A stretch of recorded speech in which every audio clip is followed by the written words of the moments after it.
this. Um, $11. Got this for $11 in New York City, and I love the detail on them, and that's why I brought these home. As you can see, they got really nice detail on them. You do got to clean up little areas, kind of like this right here from the mold. You can remove that with a little blade. But yeah, the detail is pretty great on these.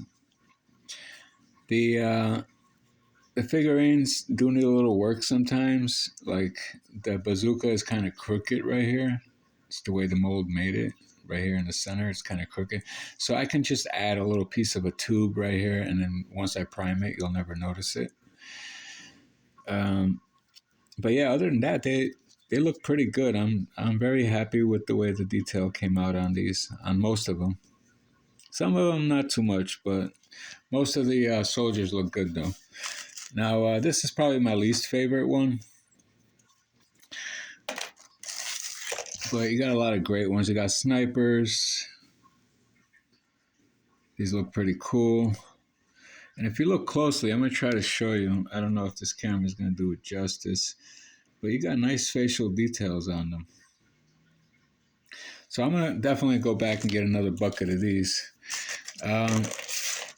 Now, I already went and removed the bases. All you got to do is hog away that plastic down here. And you can easily do that by trimming it with a scissor. The sniper don't have anything on them, but these bases, they don't put them on the sniper, as you can see, which is kind of good because you don't have to cut away all that plastic. Now, this plastic's a little tough, so you have to be careful and use the right tools to do it. And all you got to do is like snip away all this plastic, hog it away. You can get in there like that and just trim it if you have the right tool and cut it easily. Once you have it all hogged away, you can clean it up with a razor blade. And I got an example here. Let's see. Oh, these, it's not the same figurine, but you'll be left with the figurine as it's shown here, like that. Okay, so you sand this over here so you can prepare it for glue, and then you find a bottle top of your choice. I'm choosing these medicine bottle tops here because I have a lot of them handy, and I have a lot of figurines, so I'm just going to go with these. Now, I like to cut these in half, and I remove this portion right here. Okay, I just cut this away right here. I don't use this part. I just use the top there.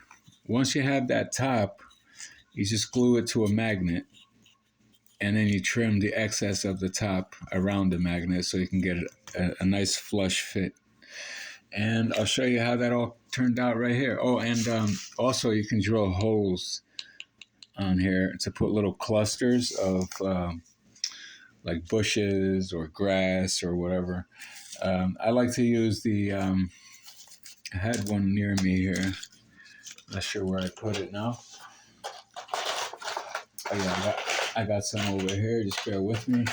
But I like to use these little aquatic, these little fake aquatic plants, and you just drill a hole in it, and then you just tuck it in, and then you can like tack it from the inside. Just like put some super glue on it and some baking powder, and it won't come out anymore. It'll just be permanent.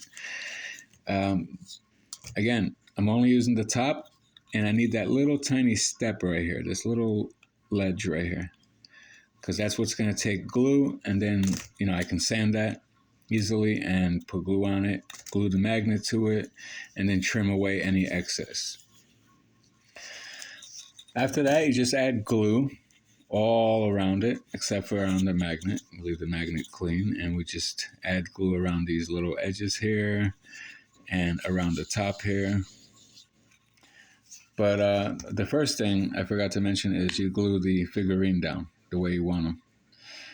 Then you just start adding glue to the rest of the base there, and you just sprinkle flocking or whatever it is you want to use, sawdust that's been colored, um, or I used little stones.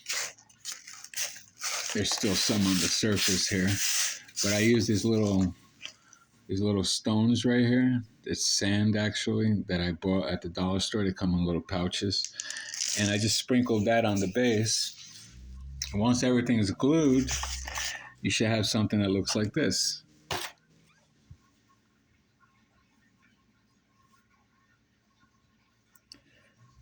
Magnets right there. The magnet's very strong. Still got little stones coming loose, but it's already pretty much glued. It's ready for primer. And after you prime it, you'll end up with something like this.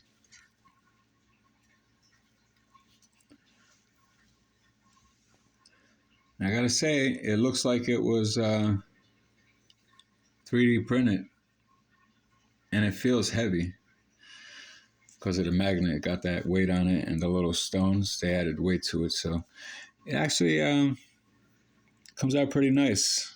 I'm gonna go ahead and finish up an army, and I got a bunch of soldiers. I just made 2 of the same ones to show you guys on the video. Okay, that's before the primer, and this is after. And it's ready for some paint and detailing. And I'm going to go ahead and do that, and I'll come back with another video. Thanks for watching. I hope you guys enjoyed. Catch me on the next one.